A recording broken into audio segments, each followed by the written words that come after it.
અમદાવાદના વિવિધ સ્મશાન ગૃહમાં લાકડા સપ્લાય કરતી વિવાદિત એજન્સીને બ્લેકલિસ્ટ ન કરવામાં આવતા અનેક સવાલ ઉભા થયા છે. વાત વિવેકાનંદ ગ્રામોદ્યોગ એજન્સીની છે. તેને 1 વર્ષ માટે બ્લેકલિસ્ટ કરવાનું નક્કી કરાયું હતું, પરંતુ સોલિડ વેસ્ટ મેનેજમેન્ટ કમિટીમાં તેને બ્લેકલિસ્ટ ના કરાઈ. આ અંગે જ્યારે કમિટીના ચેરમેનને સવાલ પૂછતા તેમણે રાજકીય કારણ હોવાનું કહીને બ્લેકલિસ્ટનો નિર્ણય હોલ્ડ પર રાખ્યાનું રટણ કર્યું.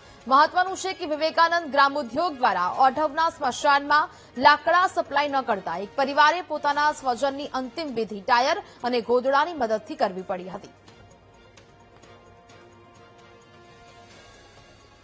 આ કામમાં અગાઉ જે તે આક્ષેપો થયા હશે એની ક્યાંક ને ક્યાંક તપાસ કરી છે, તપાસ કરવામાં આવશે ફરીથી પણ, અને એમાં કોઈને છોડવામાં તો નહીં જ આવે. જે તે હશે એ પ્રકારે એનું દંડ થશે જ.